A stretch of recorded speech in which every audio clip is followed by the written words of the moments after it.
For the departed soul of Gade Arla Reddy, mass offered by Gade Dastinamma, Gade Inna Reddy and Lucy Rani. For the departed soul of Boga Maria Karunakumar, mass offered by Boga Arogyam and a family. Thanksgiving mass offered by Dr. Shaurilu and Tanam Janardhan Reddy. Thanksgiving mass offered by Parina and Yeruva Albin Reddy. For the departed souls of N.S. Raja Reddy, N. Shekhar Reddy and Kiran Mai, and for the good health and peace in the families of N. Shobha Rani, Manjula Rani and Jyoti, mass offered by Nirmala Reddy. For the good health and to get rid of all the financial problems, mass offered by G. Balaswamy. For the good health and healing to A. Bhagyamma, D. Anil, D. John Raju and M. Nakshatram, and for the protection from COVID-19 and for the peace in the hospital to Dr. Ratna and Dr. Kamala, and to get good result in the exam of A. Uday, mass offered by A. Mary Ratnam. For the salvation and deliverance of Pramod from all the bondages, mass offered by Chinnamma Mareddy. For the departed soul of a Pauli, mass offered by Sister Annie Verghese. Thanksgiving mass offered by Gopu Chinnapureddy, Rani, Pooja, Prithvi and Sunny. Mass offered for the departed soul of Yaga Reddy, mass offered by Jacinta. Thanksgiving mass for all the blessings received, spiritual growth, health, deliverance from all the bondages in the family, mass offered by Y. Joji Reddy. For the unity and the divine love in the family of Gilbert Matthew and Sandhya, mass offered by family members. Thanksgiving mass for all the blessings received and for the spiritual growth and blessings to rebuild Sandeep's life, mass offered by Gobu Thomas Reddy and Vijaya and family. Mass offered for the departed souls of Sister Virginamma to rest in peace, mass offered by the family. Thanksgiving mass for all the blessings and for the salvation and bright future of their son, mass offered by the members of the family. Mass offered by Christina Jose to get rid of all the obstacles to sell their land. For God's blessings upon Miss Annie Jose Nasri and for her job interview in USA and for getting full-time job, mass offered by A.P. Sarathi, A. Indira and A. Vinay Kiran. For the marriage proposal to Bharat and Suti and Chirala, a land sale, mass offered by Ramanamma. For the Suhasi to write exam well to remove all the hindrances for the house construction and for the family needs to be fulfilled, mass offered by G. Satyavati.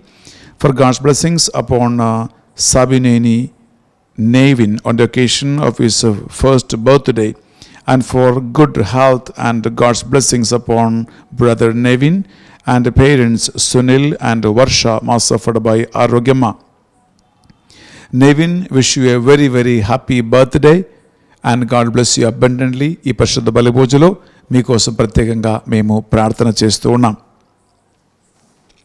Thanksgiving mass and God's blessings upon the family, mass offered by B. Balaswamy and Karunamma. Thanksgiving mass and God's blessings upon the family, mass offered by J. Jayaraju and Mariamma. Thanksgiving mass and for God's blessings upon the family, mass offered by M. Subbarao and Renuka. Thanksgiving mass and God's blessings upon the family, mass offered by S. Jayaraju and Rani. Thanksgiving mass and God's blessings upon the family, mass offered by G. Prasad and Usha. Thanksgiving mass and God's blessings upon the family, mass offered by M. Innaya and Naomi. Thanksgiving mass and God's blessings upon the family and for the good marriage proposal for Priyanka, mass offered by P. Balaya and Srivani. Thanksgiving mass for all the blessings received in the family and for the good health of Father Benny and the team, mass offered by Vadrana Nagaraju and Shobha Rani.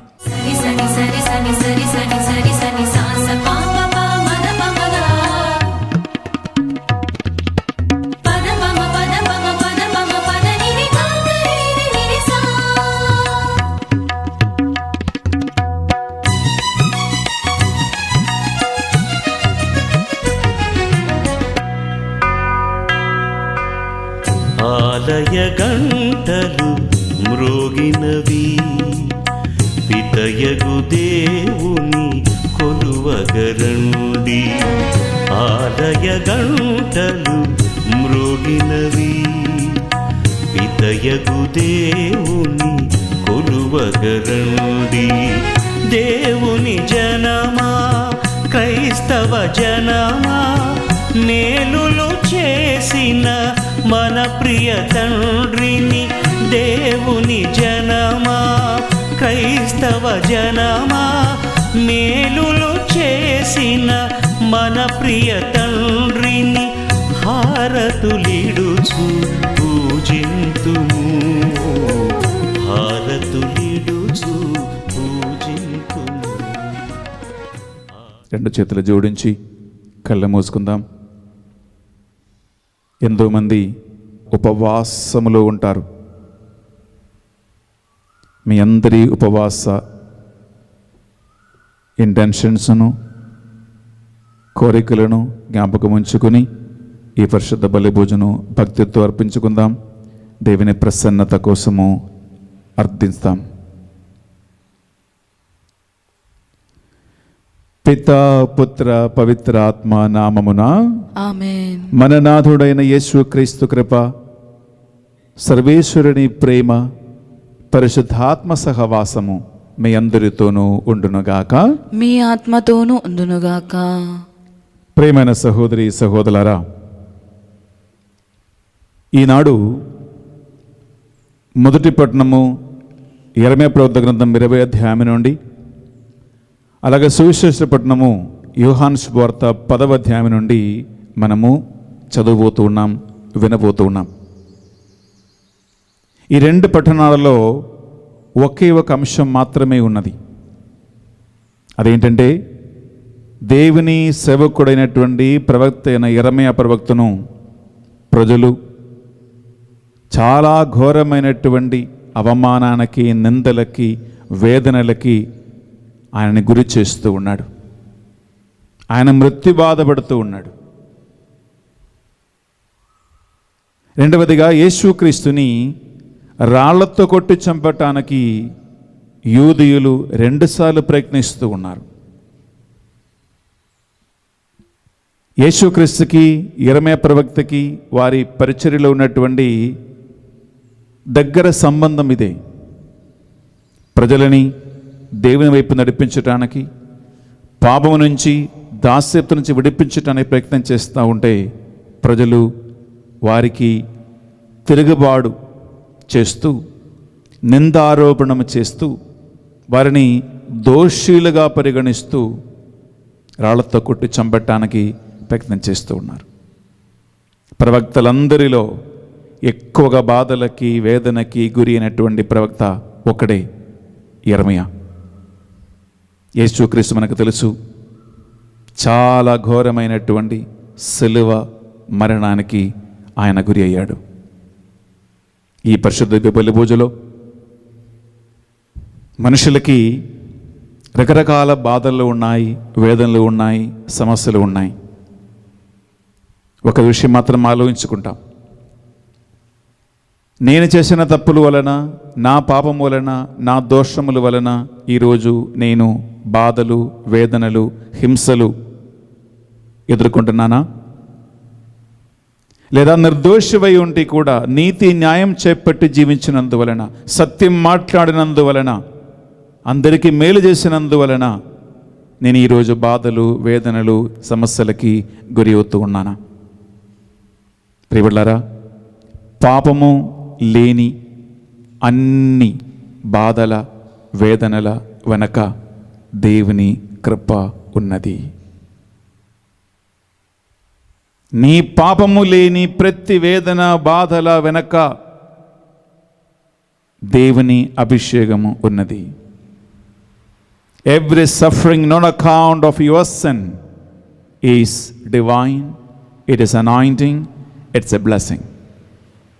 2 చేతుల గుండె మీద పెట్టి ఒక్క నిమిషం మన మనస్సాక్షిని పరిశీలిస్తాం.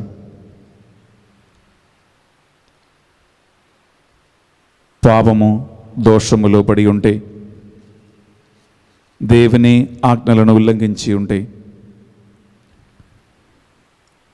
దేవా మమ్మల్ని మన్నించమని, అలాగే రాష్ట్ర దేశ పాలకులను అధికారులను మన్నించమని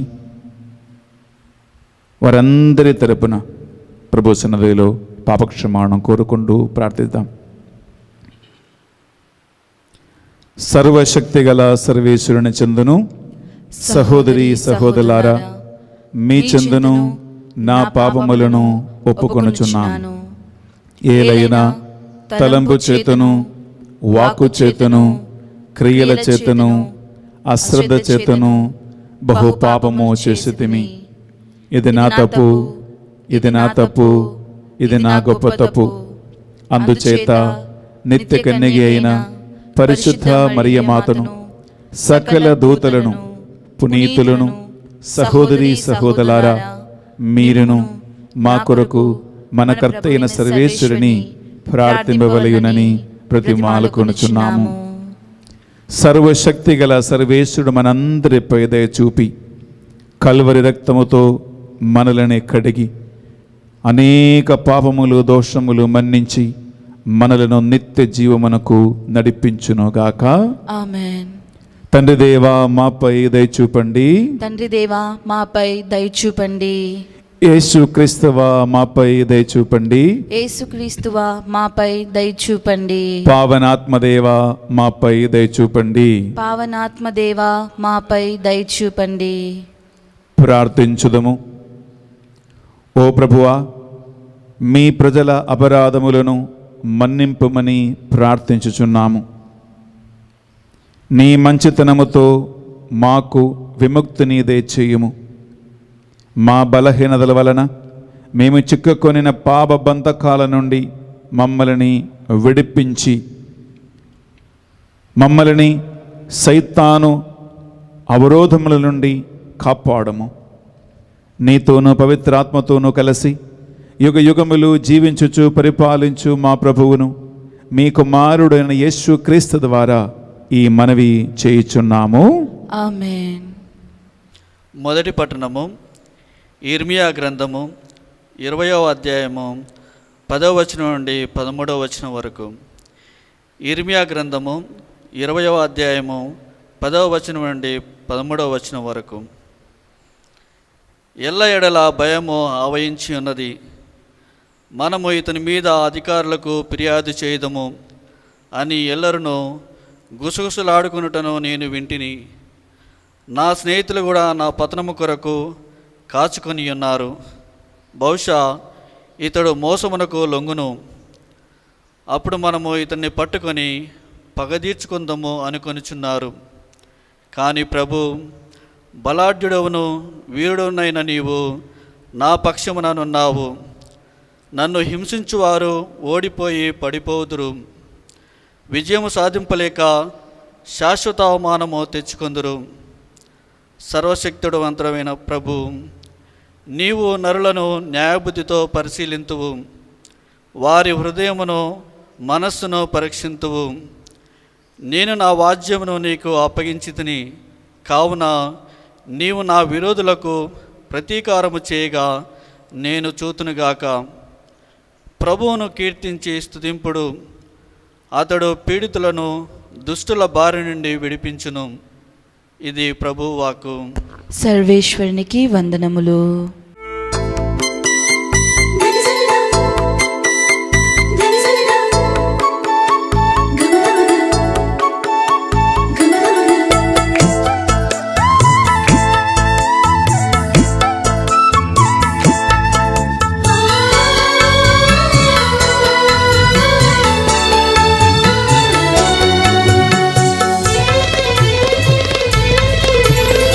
ఆదియందు వాక్యము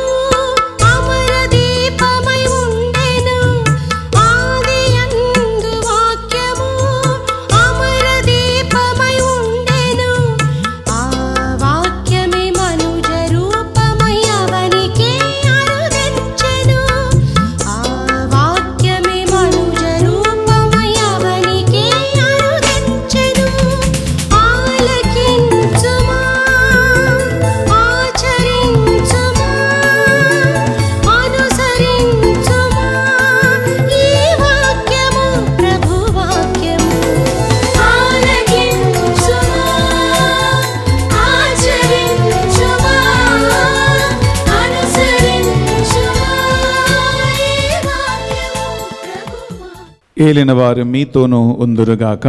మీ ఆత్మతోనూ ఉందునుగాక. పునీత యోహాను గారు వ్రాసిన పవిత్ర సువార్తలోని భాగము.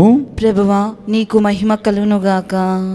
యోహాను శుభవార్త 10వ అధ్యాయము పరిశుద్ధ వచనాలు 31 నుంచి 42 వరకు. యూదులు ఆయన రాళ్లతో కొట్ట ప్రయత్నింపగా యేసు వారిని, తండ్రి యొద్ద నుండి మీకు అనేక సత్కార్యములు చూపి తిని వానిలో దేని కారణముగా నన్ను రాళ్లతో కొట్టుచున్నారు అని అడిగాను. అందుకు యూదులు, నీవు మనుష్యుడవై ఉంటియు దేవుడనని అనుచున్నావు, కావున దేవదూషణము చేసినందులకు నిన్ను రాళ్లతో కొట్టుచున్నాము, కానీ సత్కార్యము చేసినందుకు కాదు అని అనిరి. అందుకు యేసు వారితో ఇట్లనెను, మీరు దైవములని నేను చెప్పి తిని అని మీ ధర్మశాస్త్రమున రాయబడి ఉండలేదా? లేఖనము నిరర్థకము కానేదురు కదా. దేవుని వాక్కును పొందిన వారిని అది దైవములు అనుచున్నది. అట్లయినా తండ్రి నన్ను ప్రతిష్ఠ చేసి ఈ లోకమునకు పంపెను. అట్టి నేను దేవుని కుమారుడని చెప్పినందున దేవదూషణము పలుకుచున్నానని నిందారోపణ చేయుచున్నారా? నేను తండ్రి పనులను చెయ్యని ఎడల మీరు నన్ను నమ్మవద్దు, కానీ నేను వానిని నెరవేర్చుచున్న ఎడల మీరు నన్ను నమ్మకపోయినను నా పనులైనను నమ్ముడు. తండ్రి నా యందును నేను తండ్రి యందును ఉన్నామని మీరు గ్రహింతురు. వారు మరలా యేసుని పట్టుకొనుటకు ప్రయత్నించిరి, కానీ ఆయన వారి చేతులలో పడక తప్పుకొనిపోయిని. యోహాను మొదట బప్తిస్మను ఇచ్చిన యోర్దాను ఆవలి తీరమునకు యేసు మరల వెళ్ళి అచ్చటనే ఉండెను. అనేకులు ఆయన యొద్దకు వచ్చిరి. యోహాను అద్భుత కార్యములు ఏమీ చేయలేదు, కానీ యేసును గురించి అతడు చెప్పినది అంతయు యథార్థము అని వారు పలికిరి. అక్కడ అనేకులు ఆయనను విశ్వసించిరి. ఇది యేసుక్రీస్తు పరిశుద్ధ రక్షణ సువిశేషము. క్రీస్తువా నీకు స్తుతి కలుగునుగాక. సువిశేష బోధన ద్వారా మన పాపములు మన్నింపబడునుగాక. Amen. Praise the Lord. Praise the Lord. Hallelujah. Hallelujah. Hallelujah. Hallelujah. Hallelujah. Hallelujah. Hallelujah. Hallelujah. Hallelujah. Hallelujah. Hallelujah. Hallelujah. Hallelujah. Hallelujah. ప్రియమైన సహోదరి సహోదరులారా, ఈరోజు నేను దేవుని వాక్యాన్ని చెప్పటం లేదు.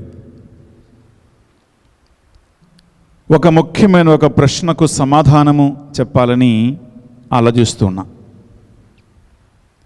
అది చరిత్ర సంబంధమైనటువంటి ఒక ముఖ్యమైన ప్రశ్న. యేసుక్రీస్తుని ఎందుకు చంపారు? శిలువ మరణానికి ఎందుకు ఆయనని గురి చేశారు?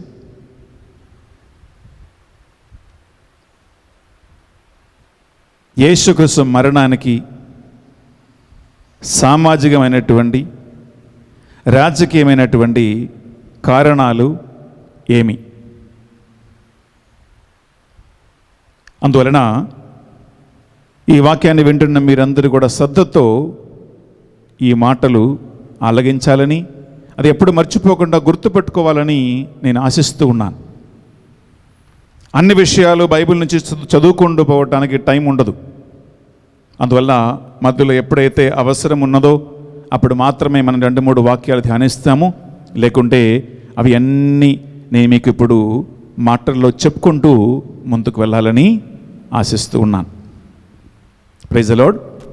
హల్లెలూయా, hallelujah, hallelujah, hallelujah, hallelujah, hallelujah, hallelujah, hallelujah, hallelujah, hallelujah, hallelujah. హల్లెలూయా.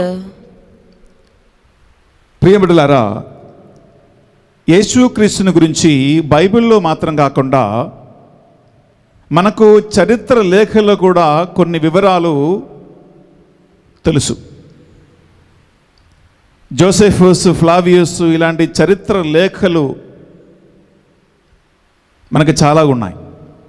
వారు రాసిన పుస్తకాలలో యేసుక్రీస్తు దేవుని కుమారుడు అనేటువంటి ఒక మాట కాకుండా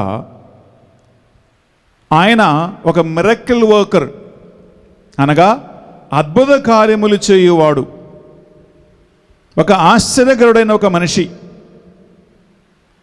ప్రత్యేకమైనటువంటి శక్తి కలిగిన వాడు, ఇటువంటి ఒక మామూలు మనిషిగా ఈ యోసేఫస్, ఫ్లావియస్ ఇలాంటి వారి లేఖనలో, చరిత్ర పుస్తకాలలో మనం చూస్తూ ఉన్నామన్నమాట. అలాగే అపోస్తలుల చర్యలో 10వ అధ్యాయము మనము 38 చదివితే అక్కడ యేసుక్రీస్తుని గురించి ఒక మంచి మాట అక్కడ ఉందండి. అదేంటంటే, ఆయన అందరికీ మేలు చేయొచ్చు, రోగులకు స్వస్థత ఇచ్చు, వ్యాధిగ్రస్తులను స్వస్థపరుస్తూ ఆయన పర్యటించను అని ఒక మాట ఉంది. ఒకసారి వింటామా? అపోస్తలుల చర్యల 10వ అధ్యాయము 38 పవిత్రాత్మతోనూ శక్తితోనూ దేవుడు నజరేడగు యేసుని ఎట్లు అభిషేకించినదియు మీకు తెలియను. ఆయన అంతటను పర్యటించుచు మేలు చేయుచు పిశాచ శక్తికి లోబడిన వారందరూ స్వస్థపరిచెను. Praise the Lord. Praise the Lord. Hallelujah, hallelujah, hallelujah, hallelujah. ఈ వాక్యం వింటూ ఉంటే ఒక చిన్న ప్రశ్న అడుగుతూ ఉన్నామండి. అదేంటంటే, అందరికీ మేలు చేయించు తిరిగిన ఒక మనిషిని ఎందుకు సిలువేయాలి? ఎవరికి ఏ హాని చేయకుండా అందరికీ మేలు చేయించు, అందరినీ బాగు చేసుకుంటూ ముందుకు వెళ్ళే ఒక యేసుక్రీస్తుని ఎందుకు సిలువేయాలి? సిలువ మరణము ఆయనకి ఎందుకు వచ్చింది? అంతే కదా. ఇప్పుడు తప్పు చేసేవారిని శిక్షిస్తాడు, పొరపాటు చేసే వాళ్ళకి శిక్ష ఉంది. కానీ మేలు చేస్తూ, మంచిది చేస్తూ, ఎవరికి ఏ హాని చేయకుండా తిరిగిన యేసుక్రీస్తుని ఎందుకు చంపేశాడు? అది కూడా సిలువ మరణం. ప్రియమిత్రులారా, సిలువ మరణము అనేది రోమా సామ్రాజ్యంలో వారు ప్రారంభించినటువంటి ఒక శిక్ష విధి కాదు. పర్షియా అనేటువంటి దేశంలో వారు ఘోరమైనటువంటి పాపులకు, నీచమైనటువంటి పనులు చేయు వారికి విధించినటువంటి శిక్ష సిలువ మరణం. వారిని తలనరికి చంపటం లేదు, ఈటతో పొడిచి చంపటం లేదు. సిలువ మరణానికి ఎందుకు గురి చేస్తున్నారంటే, ఇటువంటి నీచుల, ఇటువంటి ఘోరమైనటువంటి పాపిష్టి మనుషుల రక్తం పడి మా దేశము కళంకమవ్వకూడదు, ఒక్క చుక్క రక్తం కూడా ఈ మట్టిలో పడకూడదు అని ఉద్దేశంతోనే పర్షియాలో ఉన్నవాళ్ళు, పెర్షియన్స్, ఈ సిలువ మరణాన్ని ఘోరమైనటువంటి పాపిష్టులకి విధించేవారు. ఈ శిక్ష విధిని రోమియులు అలాగే అంగీకరించి వారు కూడా ఘోరమైనటువంటి పాపిష్టి మనుషులకి సిలువ మరణ శిక్ష విధించేవారు.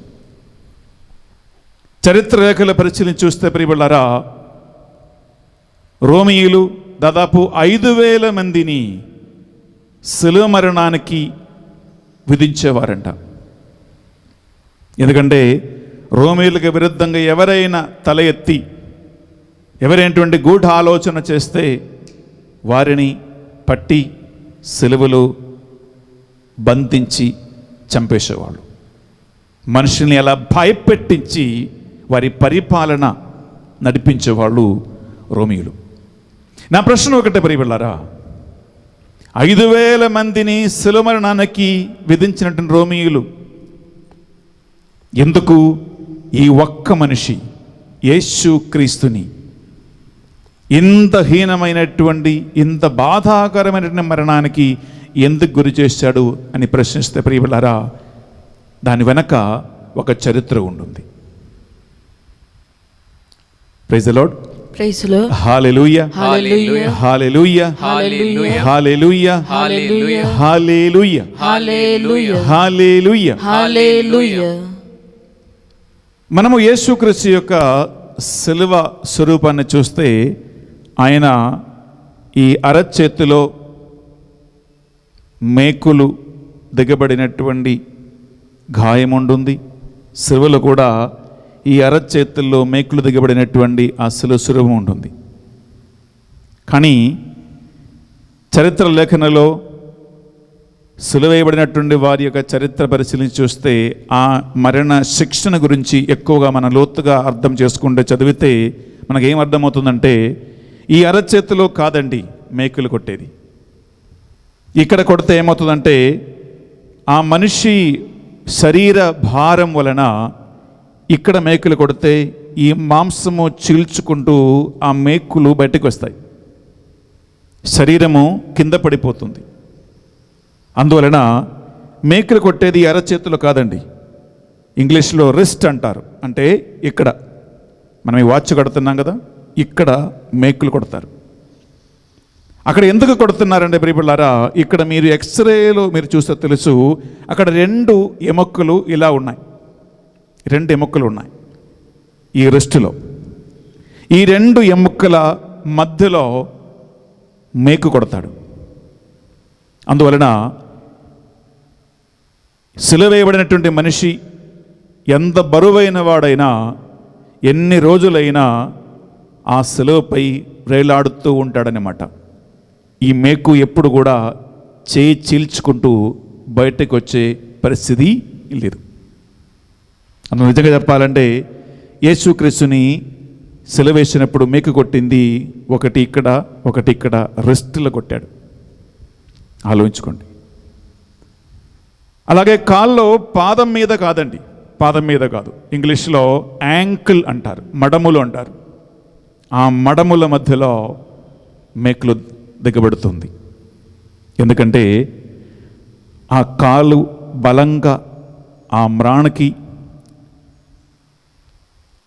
అతుక్కుని పోవాలని, అది ఎప్పుడు జారిపోకూడదనేటువంటి ఉద్దేశంతో ఈ మడములో మేకులు కొడతారు.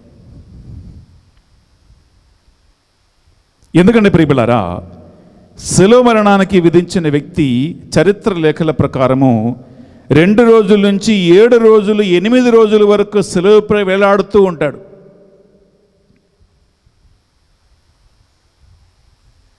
ఆకలి దప్పికతో, మాటల్లో చెప్పలేనటువంటి వేదనతో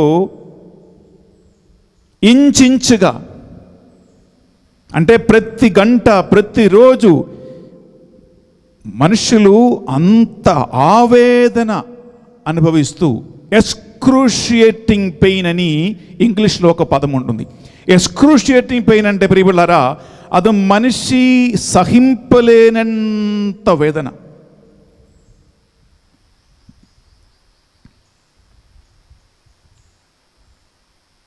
మనిషి జీవితంలో 2 వేదనలు మాత్రమే చాలా ఘోరమైనది. ఒకటి ప్రసవ వేదన అంటారు, లేబర్ పెయిన్, అది ఆడవాళ్ళకు తెలుసు. రెండవది మరణ వేదన అంటారు. అయితే ఈ లేబర్ పెయిన్ కంటే చాలా ఎక్స్క్రూషియేటింగ్ పెయిన్ అన్నమాట. ఇక్కడ మేకులు కొట్టి మడములలో మేకులు దిగబడి 2 రోజుల నుంచి 7-8 రోజుల వరకు ఒక వ్యక్తి సిలువలో వేలాడటం అంటే ప్రియబిళ్ళారా, అది మనం ఊహించలేం. యేసుక్రీస్తుని ఉదయము 9 గంటలకి సిలువ వేశారు. వాక్యం ప్రకారము ఆయన మధ్యాహ్నం 3 గంటలకు చనిపోయాడు. అనగా 6 గంటల సేపు యేసుక్రీస్తు శిలువపై ఇలా మరణ వేదనతో, ప్రాణవేదనతో వ్రేలాడి 7 మాటలు పలికినట్లుగా మనము పవిత్ర శుక్రవారం నాడు ధ్యానిస్తూ ఉన్నాం. అంత ఎక్స్క్రూషియేటింగ్ పెయిన్ ప్రియులారా యేసుక్రీస్తు సహించారన్నమాట. ఒక నిమిషం ఆలోచించుకుంటే ప్రియులారా అది చాలా ఘోరంగా ఉంటుంది.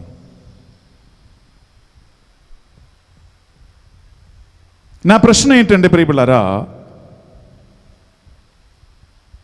యేసుక్రీస్తుని ఎందుకు అంత బాధకరమైనటువంటి వేదనతో కూడినటువంటి మరణానికి గురి చేశాడు?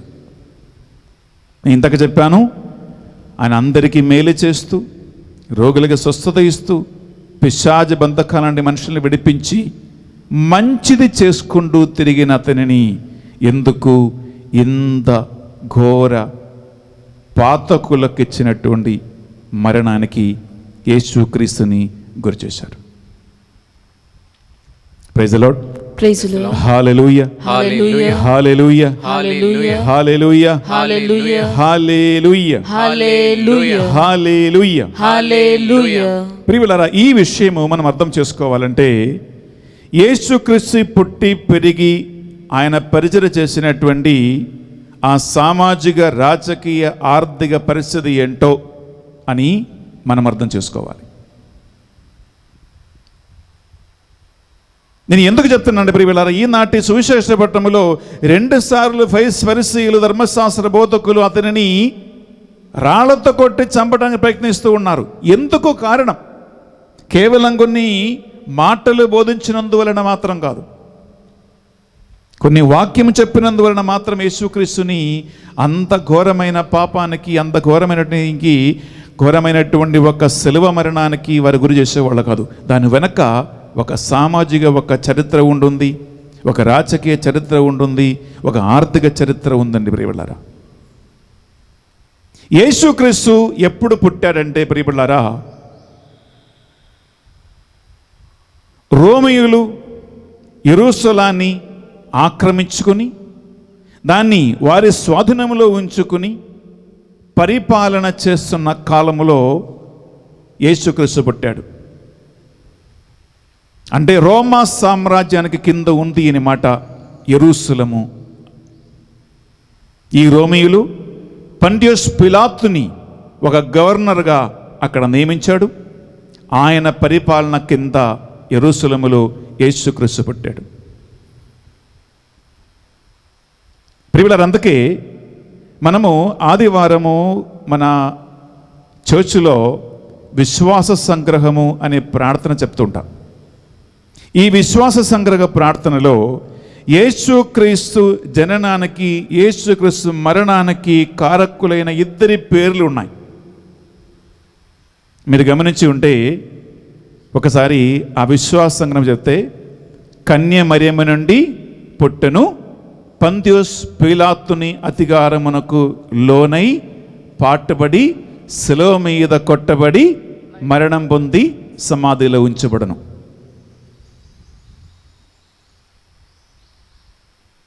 పవిత్రయు దేవమాత అయినటువంటి ఒక స్త్రీ నుండి పుట్టి నీచుడైనటువంటి పొంతియస్ పిలాతు కాలములో యేసుక్రీస్తు ఈ శిలువ పాటుల మరణానికి ఆయన గురి అయ్యాడు. ప్రియులారా, ఈ చరిత్ర సంఘటన కొద్ది అర్థం చేసుకోవటానికి ఒక చిన్న ఉదాహరణ మేము చెప్తా.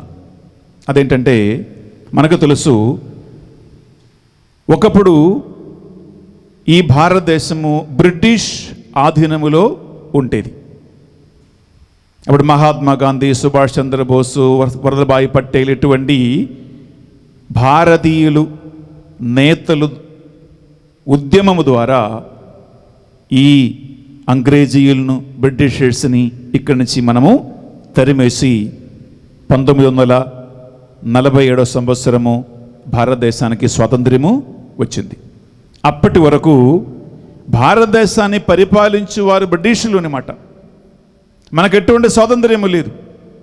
వారికి ఇష్టం వచ్చినట్లు ప్రవర్తించేవాళ్ళు, ఇష్టం వచ్చినట్లు శిక్ష విధించేవారు, ఇష్టం వచ్చినట్లు తుపాకీతో కాల్చి చంపేసేవాడు. ఈ పరిస్థితి ఎక్కడ ఉంది? యెరూషలేములో ఉంది అన్నమాట, రోమా ఆధిపత్యము కింద. ఇప్పుడు మీకు ఆ హిస్టరీ అర్థం చేసుకోవటానికి ఈజీగా ఉంది. ప్రియులారా, ఈ రోమా పరిపాలన కాలంలో యెరూషలేములో 4 ముఖ్యమైన గ్రూపులు ఉన్నాయి. అంటే మనుషులు ముఖ్యంగా 4 గ్రూపులుగా ఉన్నవారనమాట. ఒక గ్రూప్ ఏంటంటే ప్రియబులారా, ఇంగ్లీష్లో ట్యాక్స్ కలెక్టర్స్ అంటారు. అంటే సుంకము వసూలు చేసినటువంటి వారు. బైబిల్లో మనకి కొన్ని ఉదాహరణలు ఉంటాయి. మత్తయి ఒక సుంకరి, మెట్టుకడ నుండి యేసుక్రీస్తు అతన్ని పిలిచాడు. జక్కయ్య ఇంకొక సుంకరి. ఈ సుంకరిల గ్రూప్ ఏంటంటే ప్రియబులారా, మమ్మల్ని ఎవరు పరిపాలించినా పర్వాలేదు, ఎంత ఘోరమైనటువంటి పరిస్థితి ఉన్నా పర్వాలేదు, మాకు డబ్బులు కావాలి. రోమా సామ్రాజ్యానికి వారు సపోర్టు పలికి ఈ యెరూషలేము దేశములో అందరి దగ్గర నుంచి డబ్బులు వసూలు చేసుకొని రోమా సామ్రాజ్యానికి వారు పన్నులు కట్టటము ఈ సుంకర్ల పని. కానీ వారు చేసిన పని ఏంటంటే, 100 రూపాయల సుంకం కట్టాలి అంటే ప్రియబిళ్ళారా, వారు ప్రజల దగ్గరికి వెళ్ళి వారి గొంతు పట్టుకొని 200 రూపాయలు సుంకం వసూలు చేసి 100 రూపాయలు వారి పాకెట్లో పెట్టి 100 రూపాయలు రోమా చక్రవర్తి అయినటువంటి పిలాతుకి ఇచ్చేవాడు. ఇటువంటి మనుషులని చాలా ఆర్థిక ఇబ్బందులుగా గురి చేసినటువంటి ఒక వర్గం ఎవరు? సుంకరులు, ట్యాక్స్ కలెక్టర్స్. రెండవ గ్రూప్ ఏంటి మరి ప్రశ్నిస్తే ప్రియబిళ్ళారా, సద్దూకయ్యులు. సద్దూకయ్యులు రెండవ గ్రూప్ అన్నమాట.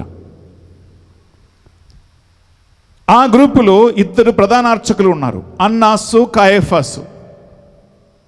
బైబిల్లో వారిద్దరి పేర్లు చాలా స్పష్టంగా ఉన్నాయి. ఎందుకంటే యేసుక్రీస్తుని ఒకే రాత్రిలో 4 అదాలత్తులో 4 కోర్టులో వారు విచారణకు గురి చేశాడు. అన్నాసు, కాయఫాసు, పీలాతు, హేరోదు. ఒకే ఒక రాత్రి అన్నాసు, కయఫాసు, హేరోదు, పీలాతు 4 కోర్టులో నీతి న్యాయస్థలములో యేసుక్రీస్తుని విచారణ చేసినట్లు మనం చదువుతూ ఉన్నాం. ప్రియములారా, ఈ అన్నాసు, కయఫాసు వారిద్దరు ప్రధాన అర్చకులు. వీరి సంగతి కొద్దిగా అర్థం చేసుకోవటానికి 2-3 మాటలు. అదేంటి ప్రియములారా, నేను వెళ్ళి 2 సార్లు చూశాను ఈ యెరూషలేం దేవాలయం. అది 13 ఎకరాల స్థలం, 13 ఎకరాలు ఉన్నాయి. అంత పెద్ద ఒక ఏరియా అన్నమాట యెరూషలేం దేవాలయం. అక్కడ ఈ రోమా బండ్రోతులకి కానీ, రోమా సైన్యంకి కానీ, పోలీసుకి కానీ ప్రవేశించడానికి వీలు లేదు. ఎందుకంటే ఈ సద్దూకీయులు రోమా చక్రవర్తితో ఒక మంచి ఒప్పందములో ఉన్నారు. అందువలన ఈ అన్నాసు, కయఫాసు అనేటువంటి ప్రధాన అర్చకులు ఈ 13 ఎకరాల స్థలంలో ఉన్నటువంటి పెద్ద అందమైన యెరూషలేం దేవాలయము పరిపాలించటానికి, అక్కడ క్రమశిక్షణ చూసుకోవటానికి, లోకవ్యాప్తంగా యహూదీయులు వచ్చి ఇక్కడ బలులు, కానుకలు అర్పిస్తూ ఉండగా అవి అన్ని చూసుకోవటానికి ఈ అన్నాసు, కయఫాసు వారి వారి పోలీసులని, వారి వారి బండ్రోతులను, వారి వారి సైన్యాన్ని ఏర్పాటు చేసుకున్నాడు ఈ 13 ఎకరాల స్థలములో. అక్కడ అన్ని విధాల వ్యాపారాలు, వ్యవసాయం జరుగుతూ ఉన్నాయి. ఎందుకంటే బయట నుంచి వచ్చే విదేశీయులు ఇక్కడ వాళ్ళ కానుకలు, వాళ్ళ డబ్బులు ఇక్కడ చెల్లదు. అందువలన వారేం చేయాలంటే ఈ 13 ఎకరాల స్థలం ఉన్నటువంటి ఈ యెరూషలేం దేవాలయకి వచ్చినప్పుడు అక్కడ వారి నాణ్యాన్ని మార్చుకోవాలి. అంటే వెస్టర్న్ యూనియన్ నాణ్యం మార్చేవారు. బైబిల్ మనం చదువుతూ ఉన్నాం. వారి నాణ్యం తీసుకొచ్చి ఈ అన్నాస్ కయఫాస్ నడిపిస్తున్న బిజినెస్ ఉంది, వాళ్ళకిచ్చి వారు యెరూషలేములో ఏ నాణ్యమైతే జరుగుతూ ఉంటుందో ఆ నాణ్యములో మార్చుకొని వారు అనీతి అక్రమము ద్వారా బాగా డబ్బులు సంపాదించేవాళ్ళు. ఈ బిజినెస్ జరుగుతూ ఉంటుంది యెరూషలేము దేవాలయంలో. మనకు తెలుసు యేసుక్రీస్తు అప్పుడప్పుడు అక్కడికి వెళ్ళి వాక్యం బోధించేవాళ్ళు. ఇది రెండో గ్రూప్. మూడో గ్రూప్ ఏంటంటే ప్రియబిడ్డారా, ఫరిసీయులు. మన పరిశుద్ధ గ్రంథంలో చాలాసార్లు చూస్తూ ఉన్నాం ఈ ఫరిసీయులు, ధర్మశాస్త్ర బోధకులు. ఈ ఫరిసీయులు మూడో గ్రూపులో వాళ్ళేమనుకున్నారంటే, రోమా సామ్రాజ్యం వచ్చి యెరూషలేమును ఆక్రమించుకుని అక్కడ ఉన్న ప్రజలని బానిసలుగా చేయడానికి కారణం ఏంటంటే, ప్రజలు దేవుడిచ్చినటువంటి నియమాలు ఆజ్ఞలు పాటించటం లేదు, అందుకే దేవుని శిక్ష అని ప్రజల్ని బోధించేవారు. అందువల్ల ఈ రోమా సామ్రాజ్యం నుండి విడుదల పొందాలంటే, మాకు డెలివరెన్స్ కావాలంటే ఏం చేయాలి? మనమందరము తూచా తప్పక దేవుని నియమాలు ఆజ్ఞలు పాటించాలి. అందువలన మనుష్యులు అంటే యేసుక్రీస్తు వాక్యములో అది కూడా ఉంటుంది, మనుష్యులు మోయలేని భారమైనటువంటి వేల నియమాలు వారు రాసి మనుషులని బలవంతంగా చేసి ఇవి అన్ని పాటించటానికి నేర్పించేవాళ్ళు ఫరిసీయులు, ధర్మశాస్త్ర బోధకులు. వారికి నియమం, రూల్స్, రెగ్యులేషన్స్ మనిషి కంటే, వారి జీవితం కంటే చాలా చాలా ముఖ్యం. చివరికి నాలుగో గ్రూప్ ఎవరిని ప్రశ్నిస్తే ప్రియబిడ్డారా, ఇంగ్లీష్లో జెలట్ అని అంటారు. అంటే ఇంగ్లీష్లో మీకు అది ఏ గ్రూప్ అంటే ప్రియబిడ్డారా, ఒక ఉదాహరణ నేను బైబిల్ నుంచి మేము తీసుకొస్తాను. అదేంటంటే లూకా శుభవార్త 6వ అధ్యాయం 15వ వచనములో యేసుక్రీస్తు ఎన్నుకున్న 12 మంది అపోస్తలులు ఒకడు సైమన్ ద జెలట్ అని బైబిల్లో ఉంటుంది. అంటే తెలుగులో దేశభక్తుడైన సీమోను అని ఉంటుంది 6:15 వచనములో. వింటామా? మత్తయ, తోమా, హల్ఫాయి కుమారుడు యాకోబు, దేశభక్తుడు అనబడు సీమోను. దేశభక్తుడు అనబడు సీమోను. ప్రియలారా, ఈ దేశభక్తి అంటే ఏంటి? యాక్చువల్గా చెప్పాలంటే దేశభక్తుడు అని బైబిల్లో ఉంది, కానీ చరిత్రలో ఏముందంటే ప్రియలారా, వాళ్ళు ఎలాంటి వాళ్ళంటే, ఇప్పుడు ఆంధ్ర తెలంగాణ నక్సలైట్స్ ఉన్నారండి. ఈ నక్సలైట్స్ గ్రూప్ అనే మాట ఈ జెలట్స్. వీళ్ళెందుకు నక్సలైట్గా పని చేస్తూ ఉన్నారు? వీళ్ళ దేశభక్తి ఏంటి అని ప్రశ్నిస్తే ప్రియబిడ్డారా, ఒక చిన్న ఉదాహరణ. భారతదేశానికి స్వతంత్రం కావాలని చాలామంది రకరకాల విధంగా ప్రయత్నించేవాళ్ళు. అందులో ఒక గ్రూపే సుభాష్ చంద్రబోస్. మీకు తెలుసు, చరిత్రలో మీకు ఇది కొద్దిగా జ్ఞాపకం ఉంటే, సుభాష్ చంద్రబోసు ఆయన గ్రూప్ ఏమనుకున్న వాళ్ళు, సమాధానముతో అంటే మహాత్మా గాంధీ వీళ్ళందరూ అహింస ప్రకటిస్తూ భారతదేశానికి స్వాతంత్రం కావాలని ప్రయత్నిస్తూ ఉంటే, సుభాష్ చంద్రబోస్ ఏమనుకున్నవాడు, వీళ్ళతో మాటలు కానీ వీళ్ళతో సమాధానపరమైనటువంటి శాంతపూర్వమైనటువంటి ఏది నడవదు. వీళ్ళకి యుద్ధం, తుపాకీ, కత్తికి కత్తి, యుద్ధానికి యుద్ధం, రక్తానికి రక్తం, వీళ్ళని నరికేయాలి, చంపేయాలి, యుద్ధం చేస్తూ పోరాడుతూ రోమియులను యెరూషలేము నుండి తరిమేయాలి. ఇటువంటి నక్సలైట్స్ లాంటి ఒక యుద్ధ గ్రూపులో ఉన్న వాళ్ళే ప్రియబిడ్డారా ఈ జెలట్ అంటే. వారు ఎక్కడ ఉన్న వాళ్ళంటే ప్రియబిడ్డారా, వారు దాక్కొని ఉన్నవాళ్ళు, కొండల మీద చెట్లలో దాక్కొని ఉండి అప్పుడప్పుడు బయటికి వచ్చేసి ఈ రోమా బండ్రోతుల మీద, సైన్యం మీద దాడి చేసి వారిని చంపేసేవాళ్ళు. ఇప్పుడు నక్సలైట్స్ ప్రభుత్వానికి విరుద్ధంగా ఎలా చేస్తున్నారో సేమ్ పని ఈ గ్రూపులో ఉన్నారు ప్రియులారా. ఈ సైమన్ ద జెలట్, దేశభక్తుడు అనబడు సీమోను అని బైబిల్ను చదువుతూ ఉండే. యేసు పుట్టి పెరిగినటువంటి కాలం ప్రజలు, సమాజము ఇటువంటి 1, 2, 3, 4 4 గ్రూపులుగా చీలిపోయే ఒక పరిస్థితి అండి. ప్రియులారా, అంటే మనుషులందరూ ఈ 4 గ్రూపులో ఏదో ఒక గ్రూపులో ఉంటారు. ఎటువంటి గ్రూపులో లేని వాళ్ళు ఎవరంటే కొంతమంది పేద ప్రజలు మాత్రం. కొంతమంది పేద ప్రజలు మాత్రము వాళ్ళు ఏ గ్రూపులో లేరు, ఎందుకంటే వాళ్ళకేం తెలవదు. మామూలు సాధారణ ప్రజలు, కాపరిలేని గొర్రెల వలె ఉన్న ప్రజలను చూసి ఆయన హృదయము తరిగిపోయెను. వారిని చూసి అనేక విషయములు ఆయన వారికి బోధించును అని వాక్యం పలుకుతూ ఉంటే ప్రియలారా, ఈ మామూలు సాధారణ పేద ప్రజలు మాత్రమే ఏ గ్రూపులో లేని వాళ్ళుగా ఉన్నారు. అయితే నా ప్రశ్న ఒకటే ప్రియలారా, ఈ 4 గ్రూపులుగా సమాజం చీలిపోయినప్పుడు వారెందుకు యేసుక్రీస్తుకు విరోధిగా మారారు? ఎందుకు అతన్ని చంపేయాలని నిర్ణయం తీసుకున్నాడు?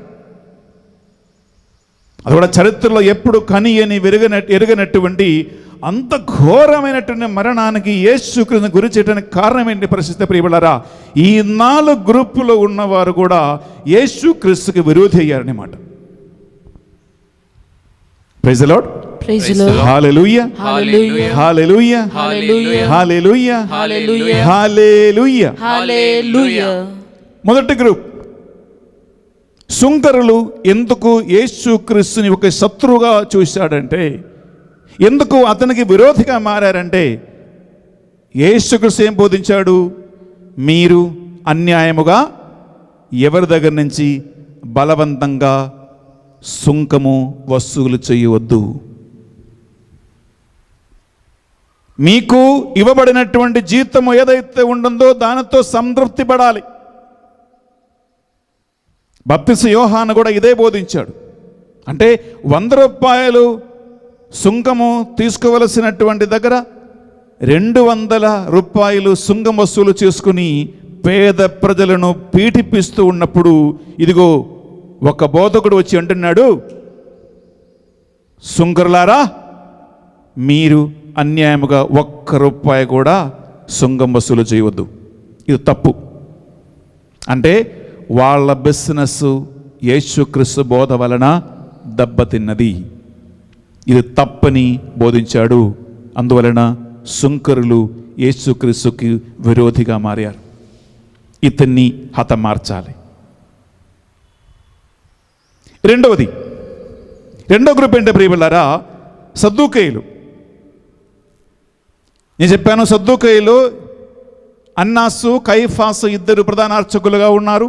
ఈ 13 ఎకరాల దేవాలయం వారి ఆధీనంలో ఉంటుంది.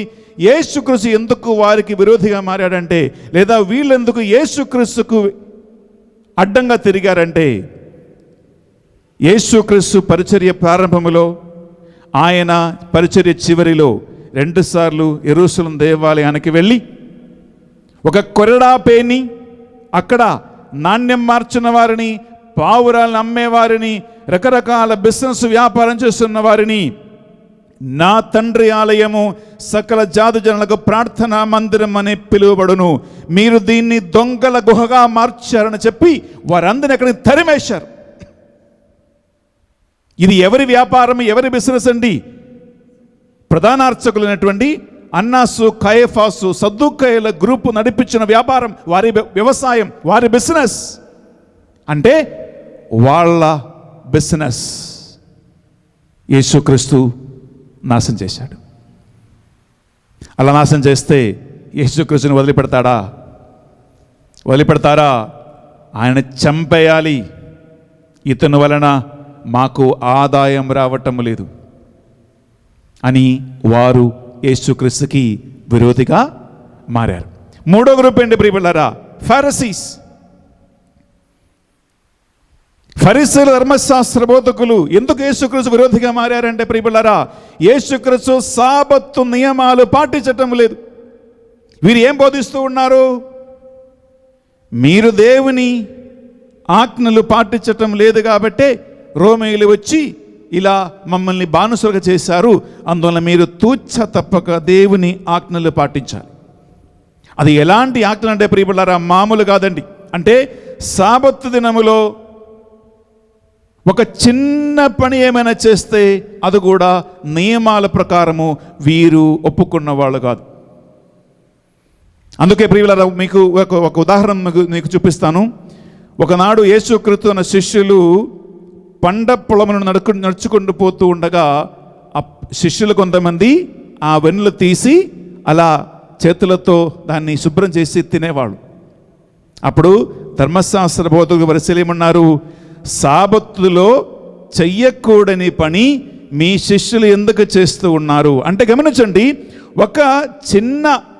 ఒక పని చేస్తే ఒక్క మెతుకు నోట్లో పెట్టి ఇలా మెల్లగా కొరుక్కుంటే తింటే అది కూడా సాబతు నియమాలకు విరుద్ధం పని అన్నమాట.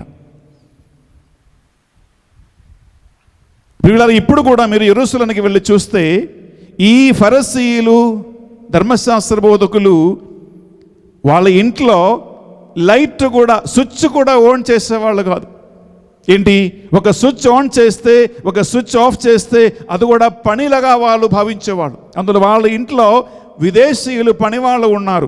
అక్కడ స్విచ్ ఆన్ చేసేవాళ్ళు, ఆఫ్ చేసేవాళ్ళు పనివాళ్ళే.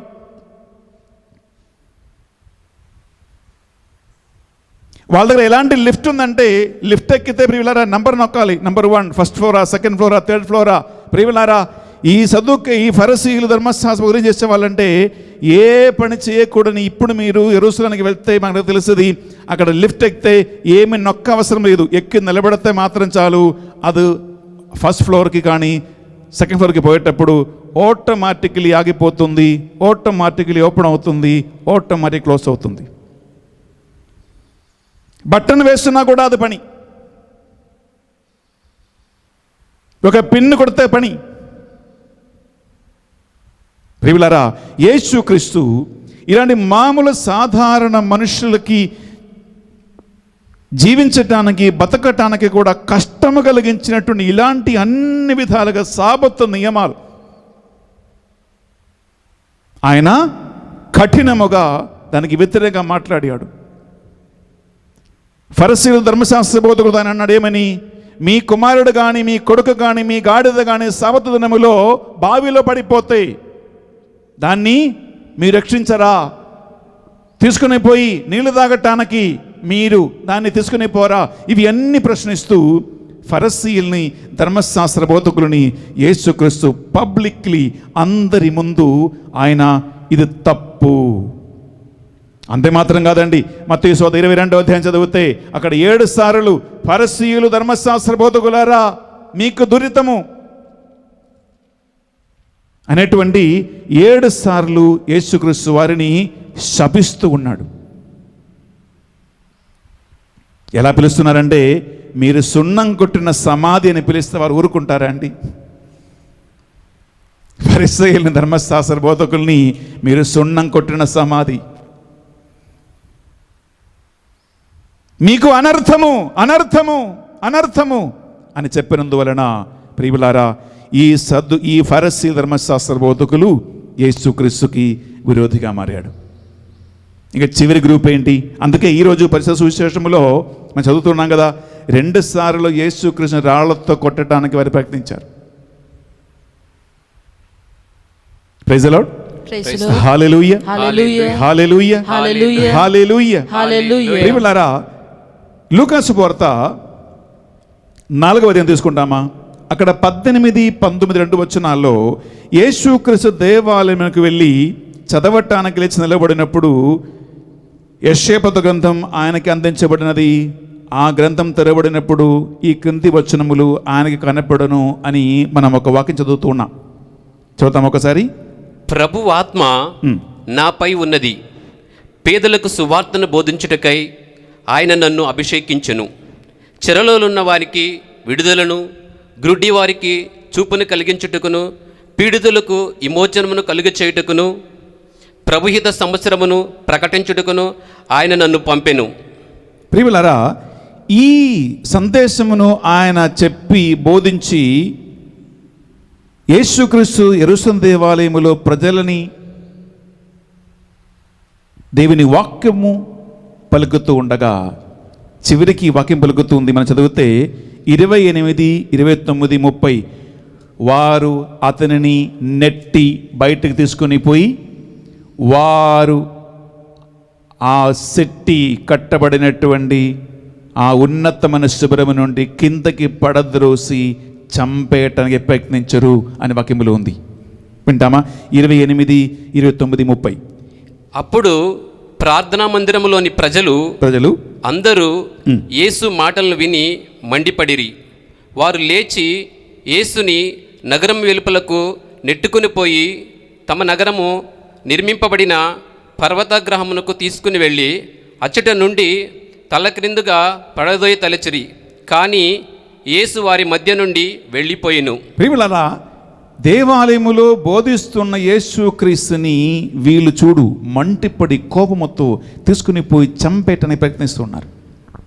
ఈనాడు సువిశేష పట్టణములో అదే ఉంది. 2 సార్లు ఆళ్లతో కొట్టడానికి, అరెస్ట్ చేయటానికి వారి ప్రయత్నించినట్లు యోహాను సువార్త 10వ అధ్యాయం ఈరోజు మనం చదువుకున్నాం. ఏమని? 31, 39 ఈ 2 వచనాల్లో కూడా ఇదే మాట ఉంటుంది. ప్రియులారా, అందువలన వీరు కూడా యేసుక్రీస్తుకు విరోధిగా మారారు. ఇంకా చివరి గ్రూప్ ఏంటంటే ప్రియులారా, ఈ నక్సలైట్స్ అంటే ఈ జెలట్ అనేటువంటి గ్రూపు. ఈ నక్సలైట్స్ ఎందుకు యేసుక్రీస్తు విరోధిగా మారారు అని ప్రశ్నిస్తే ప్రియులారా, రోమా ఆధీనంలో ఉన్నటువంటి యెరూషలేములో ప్రజలకి ఎటువంటి స్వాతంత్ర్యం అయితే లేదు. రోమా సైన్యము, రోమా పోలీసులు, రోమా బండ్రోతులు ఇష్టం వచ్చినట్లు ఏం కావాలన్నా చేసేవాళ్ళు. అడిగేట్టి వెళ్ళి వారు లేదు. ఎందుకు? వీరు వారి ఆధీనములో ఉన్నారన్నమాట. అప్పుడు మనుషుల్ని వాళ్ళు బలవంతంగా వారి బ్యాగులు కానీ వారి లగేజ్ కానీ లేదా వాళ్ళకి ఇష్టం వచ్చిన మనుషులతో ప్రవర్తించేవారు. దీన్ని మనం ఎలా అర్థం చేసుకోవాలని ప్రియబిడ్డలారా, యేసుక్రీస్తు మత్తయి సువార్త 5వ అధ్యాయంలో బోధించినటువంటి బోధలో ఒక శ్రేష్టమైనటువంటి ఒక అంశం ఉందండి. మత్తయి సువార్త 5వ అధ్యాయము 39 నుంచి 41 వరకు చదువుతామా? మత్తయి సువార్త 5వ అధ్యాయము 39 నుంచి 41 వరకు.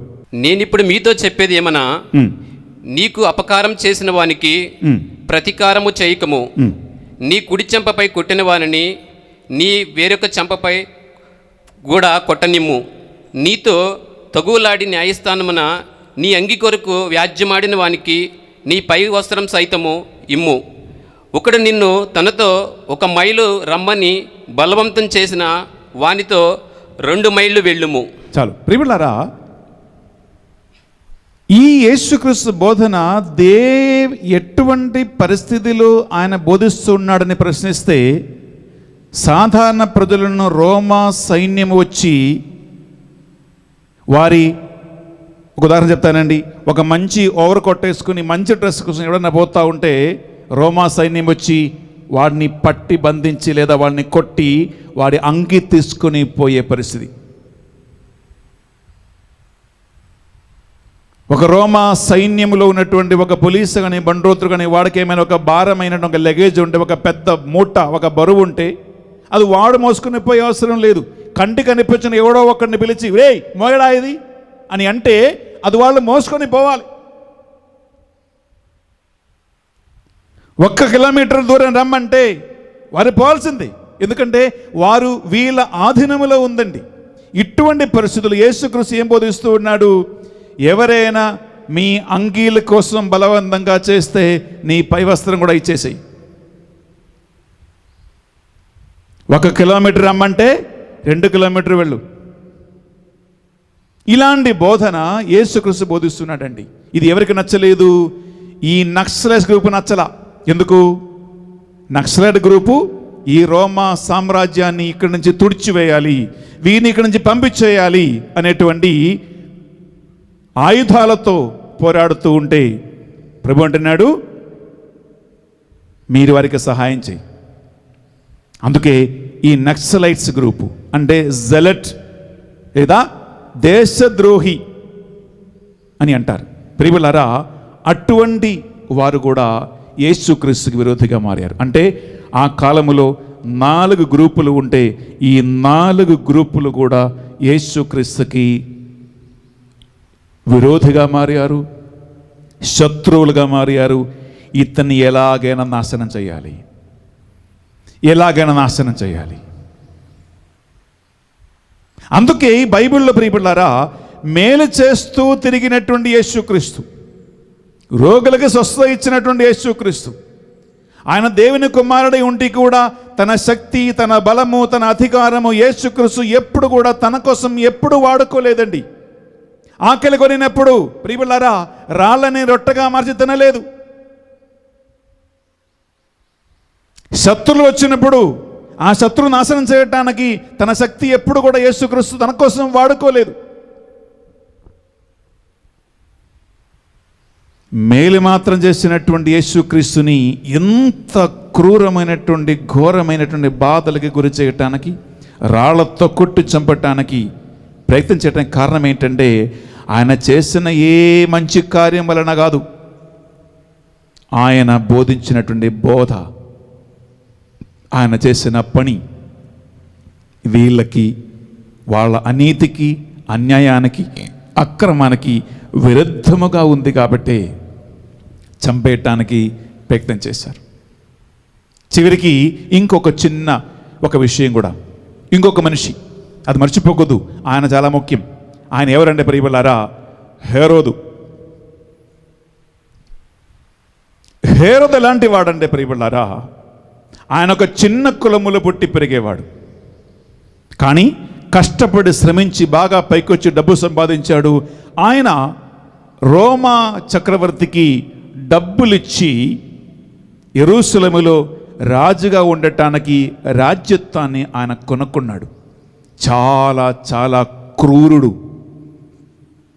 తన సొంత భార్యని, తోడ్పుట్టువులని కూడా ఆయన చంపేసి నరికేసేవాడండి.